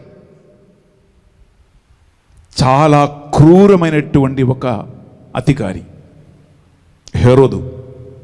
ఈ హేరోదు కాలంలోనే యేసుక్రీస్తు పుట్టాడు. మనకు తెలుసు, యేసుక్రీస్తు పుట్టినది విని తూర్పు నుంచి జ్ఞానులు వచ్చినప్పుడు వారు హేరోదుని మోసం చేశాడని విని యెరూషలేములో దాని ప్రాంతములో 2 వయస్సు కింద ప్రాయం కలిగినటువంటి మగబిడ్డలందరినీ చంపేయటానికి ఆజ్ఞ ఇచ్చినటువంటి క్రూర రాజు ఈ హేరోదే. ప్రియములారా, ఈ హేరోదు ఎందుకు యేసుక్రీస్తు విరుద్ధంగా తిరిగాడంటే, యేసుక్రీస్తు హేరోదుని అసలు పట్టించుకున్నవాడు కాదు. మనము వాక్యములు చూస్తూ ఉంటే ప్రియములారా, యేసుక్రీస్తు చెప్పాడు, నీవు వెళ్ళి ఆ నక్కకి చెప్పు. ఏమని? నేను ఈరోజు వాక్యం బోధిస్తాను, ఈరోజు స్వస్థత ఇస్తాను, రేపు కూడా వాక్యం బోధిస్తాను, రేపు కూడా స్వస్థత ఇస్తాను, ఎల్లుండి వాక్యం బోధిస్తాను, ఎల్లుండి కూడా స్వస్థత ఇస్తాను. నేను ఎటువంటి భయపడి పారిపోయేవాడిని కాదు. మీరు వెళ్ళి నక్కకి చెప్పు. ప్రియములారా, హేరోదు అనేటువంటి రాజుని నక్క అని పిలిచి ఇంత ధైర్యముతో వాక్యం బోధించిన యేసుక్రీస్తుని హేరోదు కూడా ఎప్పుడు చంపాలా, నాశనం చేయాలా అని ఎదురు చూస్తూ ఉన్నవాడు. ఆలోచించుకోండి. అందుకే యేసుక్రీస్తుని ప్రియములారా, ఆయన పుట్టుకతో పాటు ఆయన మరణం వరకు వీరందరూ యేసుక్రీస్తుకి విరుద్ధంగా తిరిగి ఇంత ఘోరమైనటువంటి వేదనకరమైనటువంటి మరణానికి ఆయన గురి చేయటానికి కారణము ఇదే. ఒట్టిగా బైబిల్ మాత్రం చదువుకుంటే ప్రియములారా, మనకి దీని యొక్క వెనక్క ఉన్నటువంటి సామాజిక, ఆర్థిక, రాజకీయ పరిస్థితి మనకు తెలియదు. చరిత్రలో ఇవి అన్నీ ఉన్నాయి. అందువలన ఎందుకు ఈరోజు మొదటి పట్టణములో యెరెమయా ప్రవక్త, అలాగే రెండో పట్టణములో యేసుక్రీస్తు ఇద్దరికి ఎందుకు పోలిక ఉంది అంటే ప్రియములారా, ప్రవక్తలందరిలో చాలా వేదనకి, చాలా ఇబ్బందులకి, క్రూరమైనటువంటి దండనకి గురైనటువంటి ఒక ప్రవక్త యెరెమయా.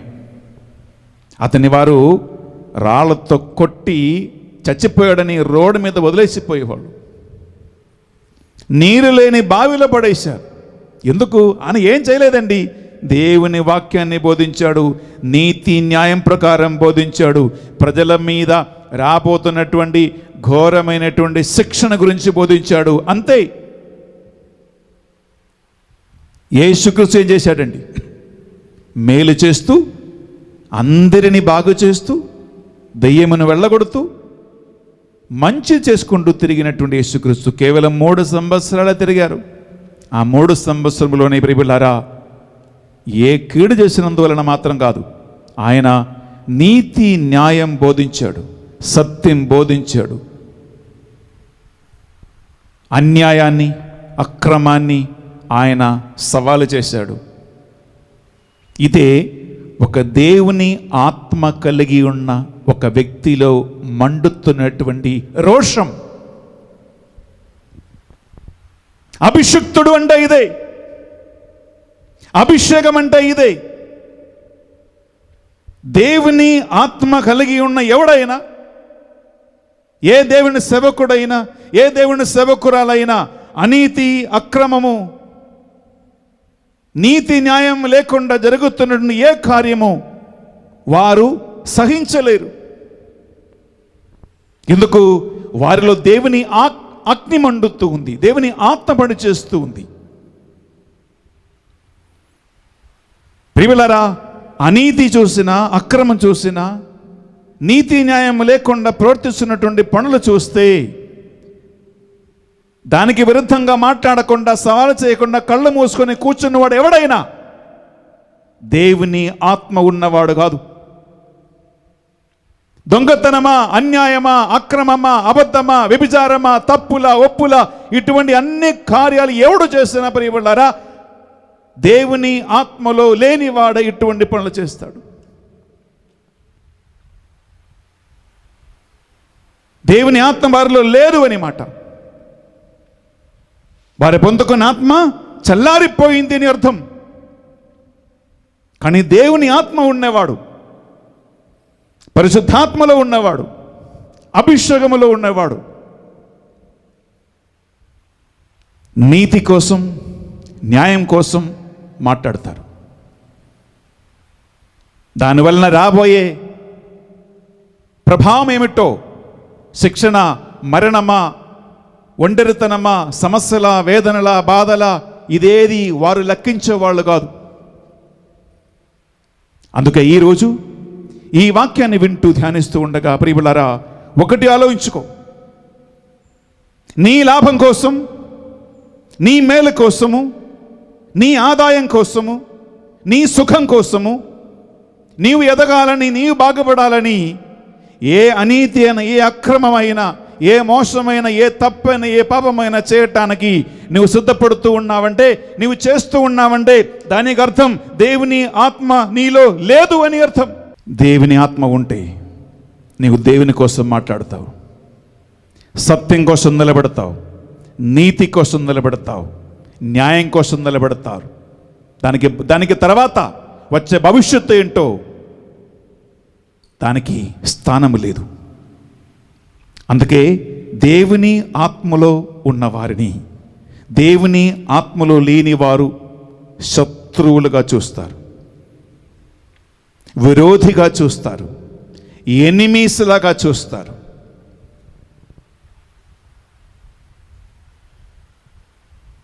అందుకే ప్రియలారా, లోకము ఎప్పుడు దేవునిలో ఉన్నవారిని, ఆత్మలో ఉన్నవారిని దగ్గరికి చేర్చుకోరు. ఎందుకు? వారి పనులు అంధకారములో ఉన్నాయి, వారి పనులు చీకటి అందు ఉన్నాయి కాబట్టి. కానీ దేవునిలో ఉన్నవారు వెలుగునందు ఉంటారు. ఒక చిన్న వాక్యం చెప్పి ముగిచేస్తున్నాం. 1 యోహాను 3వ అధ్యాయం చదువుతాం, 9వ వచనం ప్రియలారా. 1 యోహాను 3వ అధ్యాయము 9వ చదువుతామా? అక్కడ ఈ చీకటికి వెలుగుకి ఉన్నటువంటి ఆ సంబంధాన్ని గురించి అక్కడ చక్కగా మనం చదువుతూ ఉన్నాం. 1 యోహాను 3:9. దైవ ప్రకృతి అతని యందు ఇమిడి ఉండుట వలన దేవుని బిడ్డయగు ఏ వ్యక్తియు పాపకృత్యములను కొనసాగింపడు. గమనించండి, దేవుని అభిషేకము, దేవుని ఆత్మ అతనిలో ఇమిడి ఉన్నందువలన దేవునిలో ఉన్న ఏ వ్యక్తియు పాపం చేయలేడు, పాప జీవితం కొనసాగించలేడు. ఇంకా దేవుని బిడ్డ అగుట వలన, దేవుని బిడ్డ అగుట వలన అతడు పాపమును చెయ్యజాలడు. పాపం చెయ్యజాలడు, ఎందుకంటే దేవుని బిడ్డవాడు, దేవుని బిడ్డ ఆమె. అభిషేకం ఉంది, ఆత్మబడి చేస్తూ ఉంటుంది. ఎస్, ఇంకా ముందుకు. దేవుని బిడ్డలకును సైతాను బిడ్డలు గల తారతమ్యము ఇటు స్పష్టమే. సత్కార్యములు చేయని వాడును చాలు. తన సోదరుని గమనించండి, దేవుని బిడ్డలకు సైతాను బిడ్డలకు ఉన్నటువంటి తారతమ్యము ఇదే. అర్థమవుతుందండి? దేవుని బిడ్డలకు, దేవుని ఆత్మలో ఉన్నవారికి, లోకములో ఉన్నవారికి, సైతాను బిడ్డలకి మధ్యలో ఉన్న తారతమ్యం ఇదే, వ్యత్యాసమైతే.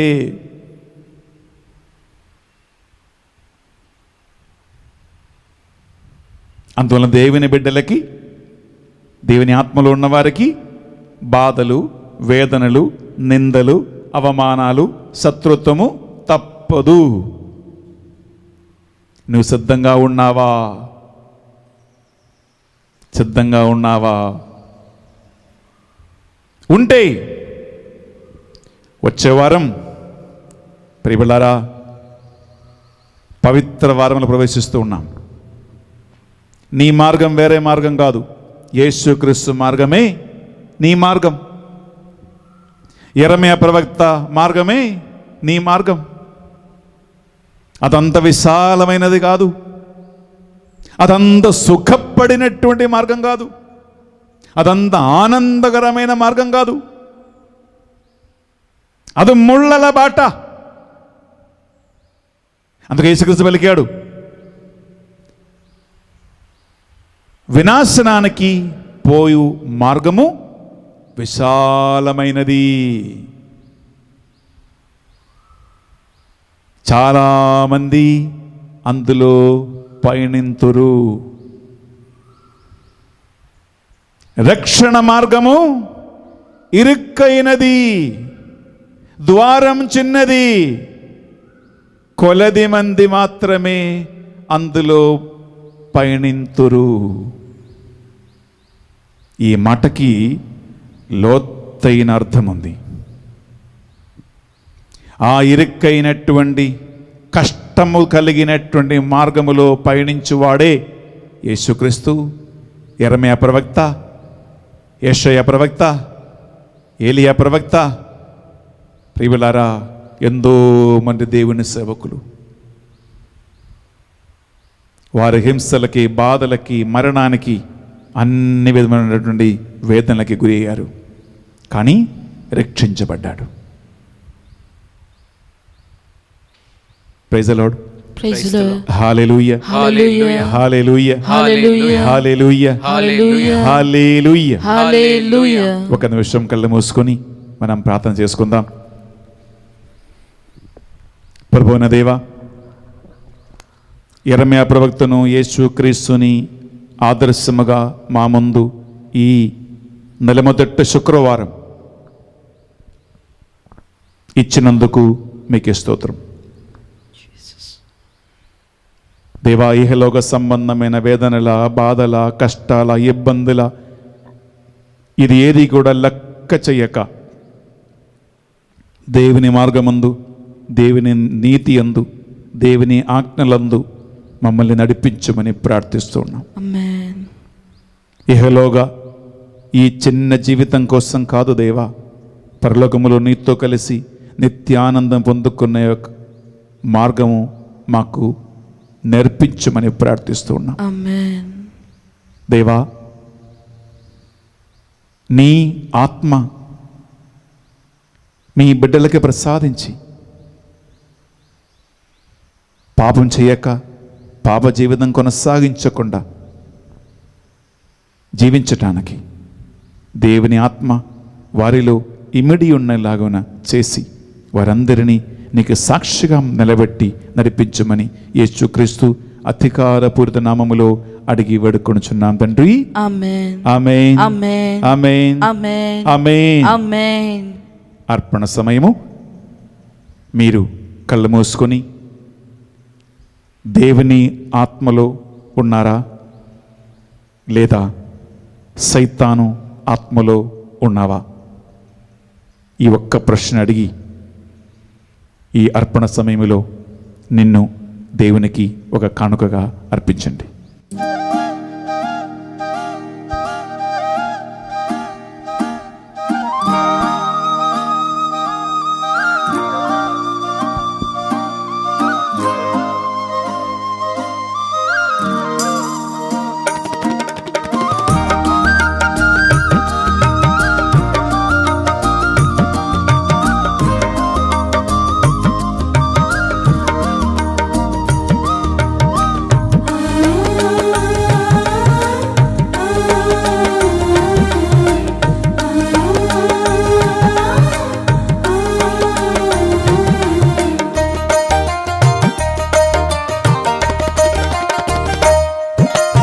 ఆధారం నీవే యేసయ్యా, నాకు ఆనందం నీవే యేసయ్యా. ఆధారం నీవే యేసయ్యా, నాకు ఆనందం నీవే యేసయ్యా. ఆత్మను దావు ఆయుష్ పోసావు, ఆత్మను దావు ఆయుష్ పోసావు. ఆనందముతో జీవించమన్నావు, ఆనందముతో జీవించమన్నావు. ఆధారం నీవే యేసయ్యా, నాకు ఆనందం నీవే యేసయ్యా. ఆధారం నీవే యేసయ్యా, నాకు ఆనందం నీవే యేసయ్యా. యేసయ్యా, యేసయ్యా, యేసయ్యా, నా యేసయ్యా. సహోదరి సహోదరులారా, మనము అర్పించు ఈ బలి సర్వశక్తి గల పితైన సర్వేశ్వరునికి అంగీకారమనుటలా ప్రార్థించుదము. ప్రభు తన నామస్తుతి మహిమల కొరకును మన ప్రయోజనము కొరకును తన పవిత్ర శ్రీసభ ప్రయోజనము కొరకును మీ కర్మల ద్వారా ఈ బలిని స్వీకరింతునుగాక. రెండు చేతులు జోడించి భక్తితో ఈ అర్పణ సమయంలో, అలాగే ఈనాడు పరిశుద్ధ బలిపూజ పెట్టించిన కుటుంబ సభ్యులందరి ఉద్దేశ లక్ష్యాలు ఈ బలిపీఠం మీద కానుకగా అర్పించి ప్రార్థిద్దాం. ఈ మా ప్రార్థనలన్నిటినీ మా నాథుడైన యేసుక్రీస్తు పరిశుద్ధ నామములో అడిగి వేడుకొనుచున్నాం తండ్రి. ఆమేన్. ఏలిన వారు మీతోనూ ఉందురుగాక, మీ ఆత్మతోనూ ఉందునుగాక. మీ మనస్సులను మీ ప్రార్థనలను ఉన్నతమునకు త్రిప్పండి. ప్రభు వైపు త్రిప్పియున్నాము. మన దేవుడైన ఏలిన వారికి కృతజ్ఞత తెలుపుదము. వారికి కృతజ్ఞత తెలుపుట యుక్తము న్యాయము. ప్రభువున దేవా, పావన పిత, సర్వశక్తి గల ఉన్నత సర్వేశ్వర, మేము ఎల్లప్పుడూ ఎచ్చోటును మీ కృతజ్ఞత వందనములు చెల్లించుట యుక్తము న్యాయము ధర్మము రక్షణదాయకము. ఏలైన శారీరక ఉపవాసము ద్వారా నీవు మా తప్పిదములను అరిగట్టుకొనుచున్నావు, మా మనస్సులను ఉన్నతమునకు త్రిప్పుచూ ఉన్నావు, మాకు పుణ్యమును దాని ఫలమును ప్రసాదించుచూ ఉన్నావు. వీటన్నిటినీ క్రీస్తు ద్వారా మాకు దయచేయచ్చు ఉన్నావు. అతని ద్వారా దూతలు మీ మహత్వము పొగడుచున్నారు, అతిపతులు ఆరాధించుచున్నారు, శక్తివంతులు వణకుచూ ఉన్నారు. పరబంధులైన భక్తి జ్వాలకులను ఏకీభవించి నిరంతరం ఉత్పొంగుచు నీ స్తుతులను పాడుట ఎట్లనగా, దళాధిపతి అయిన సర్వేశ్వరుడు పవిత్రుడు పవిత్రుడు పవిత్రుడు, పరలోకమును భూలోకమును నీ మహిమతో నిండి ఉన్నవి. మహోన్నతమున హోసానా, ప్రభు నామమున వేయించే వాళ్ళు ధన్యులు. మహోన్నతమున హోసానా. పావన పిత, మీరు నిజముగా పవిత్రుడవు. మీ సృష్టి అంతయు మేము స్తుతించుట యుక్తము. ఏలైనా మీ దివ్య కుమారుడును మా ప్రభువు అయిన యేసు క్రీస్తు ద్వారా పరిశుద్ధాత్మ ప్రభావము వలన సమస్తమునకు జీవం పోసి పవిత్రపరచుచున్నావు. ప్రపంచమాద్యంతము సూర్యోదయం నుండి సూర్యాస్తమయం వరకు మీ నామమునకు నిర్మలమైన ఒక పరిశుద్ధ బలిని అర్పించటానికి ప్రజలందరూ నిరంతరము నిన్ను పిలుచుచున్నారు.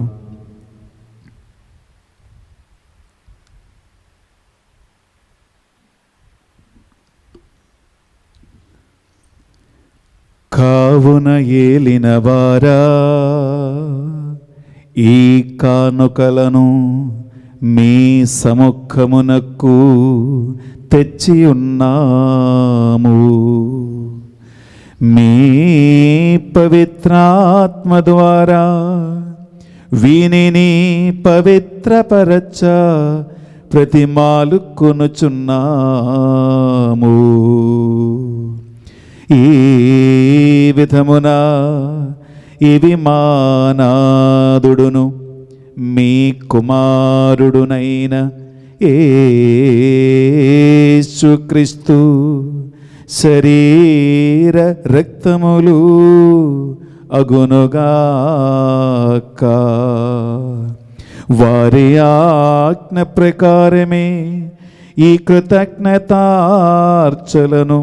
మీకు నెరవేర్చుచున్నాము.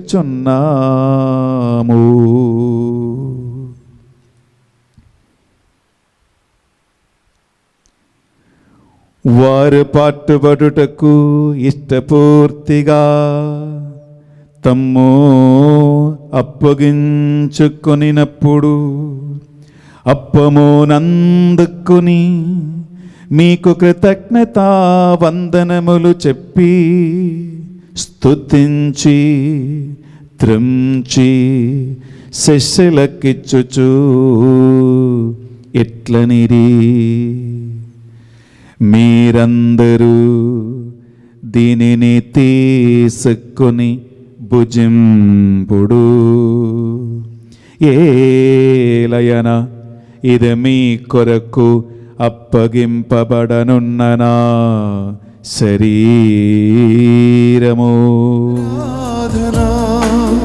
ఆరాధనా ఆరాధనా ఆరాధనా ఆరాధనా ఆరాధనా ఆరాధనా ఆరాధనా.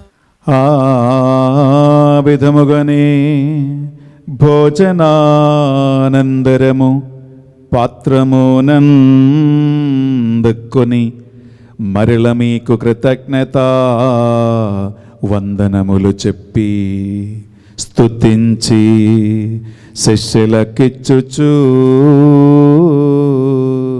ఇట్లనిరి, మీరందరూ దీనిని తీసుకొని దీని నుండి పానము చేయుడు. ఏలయన ఇది నూతన నిత్య నిబంధన యొక్క నా రక్తపు పాత్రము. ఇది మీ కొరకును ప్రజలందరి కొరకును పాప పరిహారమునకై సిలువలో ధారవోయబడును. దీనిని నా జ్ఞాపకార్థము చేయుడు. ఆరాధనా ఆరాధనా ఆరాధనా ఆరాధనా ఆరాధనా ఆరాధనా. ఇది మన విశ్వాస రహస్యము. ప్రభువా, మేము నీ మరణమును ప్రకటించెదము, నీ ఉత్థానమును చాటెదము. నీవు మరలా వచ్చి వరకు మేము వేచియుందుము. కనుక తండ్రి యేసుక్రీస్తు శిలువ పాటల మరణమును ఉత్థానమును స్మరించుచు జీవమోసుగు అప్పమును రక్షణ పాత్రమును మీకు సమర్పించుచున్నాం. మీ సముఖమును మోకరించి ఈ నెలమొదటి శుక్రవారము ఈ పరిశుద్ధ బలిని అర్పించటానికి మమ్మందరిని పాత్రులుగా చేసినందుకు మీకు వందనములు తెలుపుచు ఉన్నాము. యేసుక్రీస్తు శరీర రక్తములో పాలివారిగా మమ్ము పరిశుద్ధాత్మ ద్వారా అభిషేకించి నీ ఆత్మతో నింపి నడిపించమని ప్రతిమాలు కొనుచున్నాం. ఓ ప్రభు, ఆ ప్రపంచమంతంతట వ్యాపించిన మీ శ్రీ సభను జ్ఞాపకం ఉంచుకునము.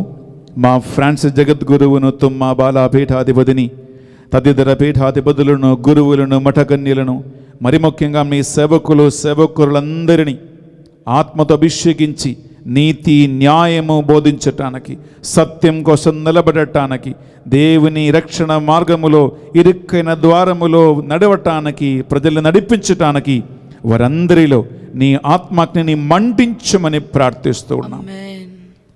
ఉత్థానమగుదుమును అని నమ్మకతో చనిపోయిన మా సహోదరి సహోదరులను, మీ కనికరము చనిపోయిన వారందరిని జ్ఞాపకం ఉంచుకునము. దేవా, ఈనాడు పరిశుద్ధ బలిపూజ పెట్టించిన వారందరి ఉద్దేశ లక్ష్యాలు జ్ఞాపకం ఉంచుకుని వారిని వారి అవసరాల్లో తోడై ఉండి దీవించండి. ఈ పరిశుద్ధ బలిపూజ యోగ్యత ద్వారా వారి కోరికలు ప్రార్థనలు నెరవేరునుగాక. ఆమేన్. మా అందరిపై దయచూపి దేవుని కన్య తల్లిగా మరియ మాతతోను, ఆమె భర్త అయిన యోజప్ప గారితోను, ఆది నుండి మీకు సేవ చేసిన పుణ్యాత్మలందరితోనూ మాకు నిత్యజీవులో భాగము దయచేయము. అప్పుడు వారితో కలిసి మేము మీ కుమారుడైన యేసు క్రీస్తు ద్వారా నిన్ను స్తుతించి మహిమాపరచుదము.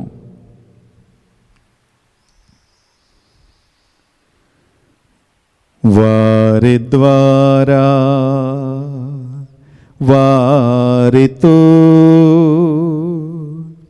వారి అందు సర్వశక్తిగల పితయైన సర్వేశ్వరా, పవిత్రాత్మతో ఏకమై ఉండు మీకు యుగ యుగములు గౌరవ మహిమలు కలుగునుగాక.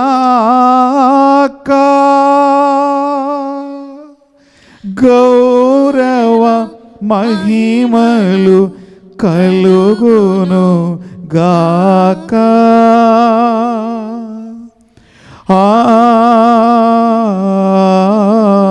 ఆమేన్. ఆమేన్.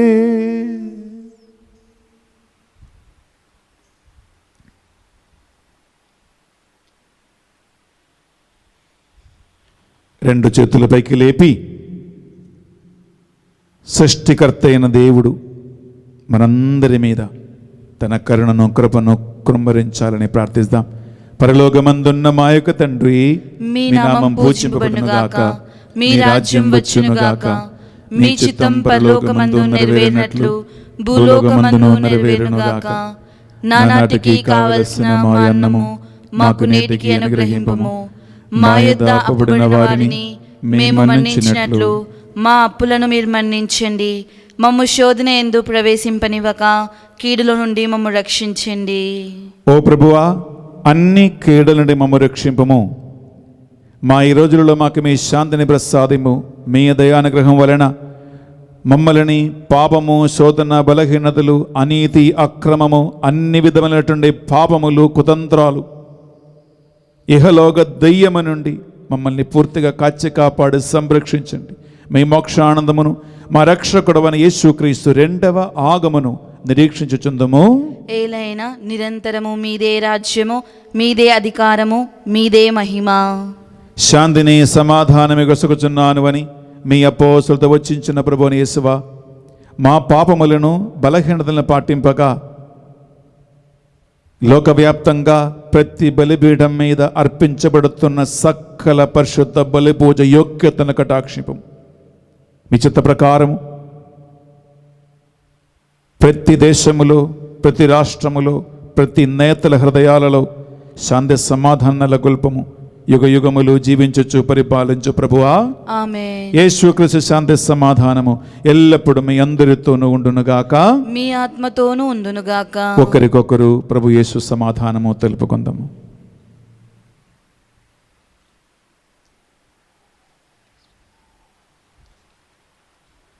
సర్వేశ్వరుని గొర్రెపిల్ల, లోక పాపములను పరిహరించి ప్రభువా మాకు దయచూపుము. సర్వేశ్వరుని గొర్రెపిల్ల, లోక పాపములను పరిహరించి ప్రభువా మాకు దయచూపుము. సర్వేశ్వరుని గొర్రెపిల్ల, లోక పాపములను పరిహరించి ప్రభువా మాకు శాంతిని దయచేయుము.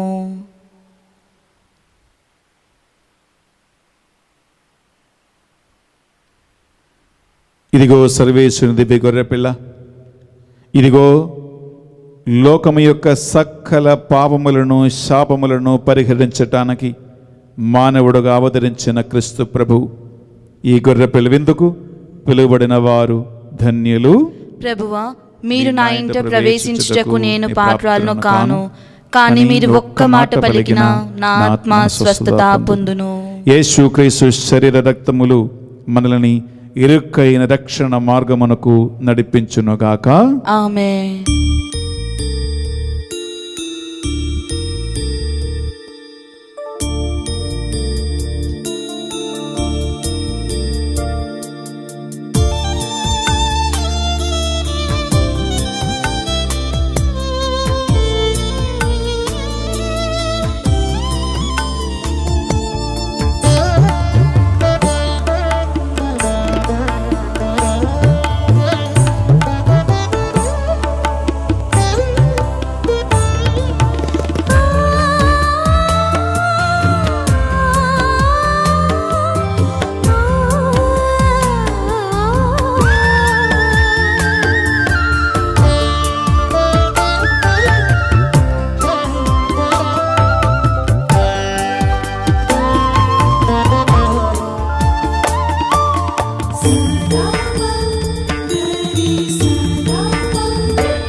ప్రార్థించుదము.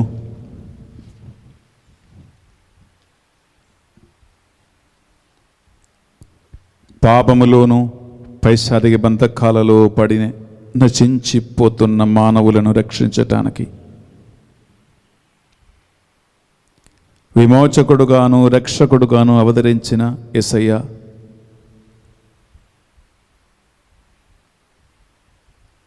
కల్వరి శిలువ మ్రాణుపై నీ శరీరాన్ని రక్తాన్ని మా కోసము యాగబలిగా అర్పించినందుకు స్తోత్రం చెల్లిస్తూ ఉన్నాం.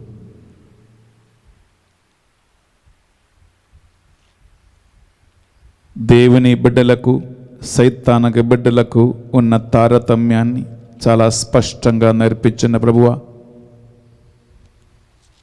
ఆ ఆత్మ మాలో కూడా ప్రవేశింపబెట్టి మా జీవిత యాత్రలో మరణం వరకు నీలాగా జీవించి నీలాగా బోధించి నీకు సాక్షిగానే మేము కూడా జీవించే భాగ్యమును మాకు అనుగ్రహించండి. ఈ మా ప్రార్థనలు మా నాథుడైన యేసుక్రీస్తు పరిశుద్ధ నామములో అడిగి వేడుకొనుచున్నాం తండ్రి. ఆమేన్. ఏలిన వారు మీతోనూ ఉందురుగాక, మీ ఆత్మతోనూ ఉందునుగాక. సర్వశక్తి గల సర్వేశ్వరుడు పిత పుత్ర పవిత్ర ఆత్మ మేమందరిని దీవించి సదా కాచి కాపాడి సంరక్షించి నీతి మార్గములో నడిపించునుగాక. ఆమేన్. సమాధానముతో వెళ్ళి క్రీస్తు ప్రేమలో క్రీస్తు సేవలో జీవించుదము. సర్వేశ్వరునికి వందనములు.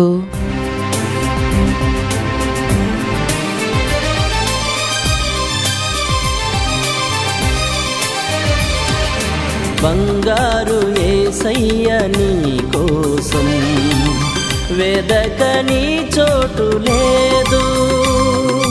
బంగారు యేసయ్య నీ కోసం వెదకని చోటు లేదు.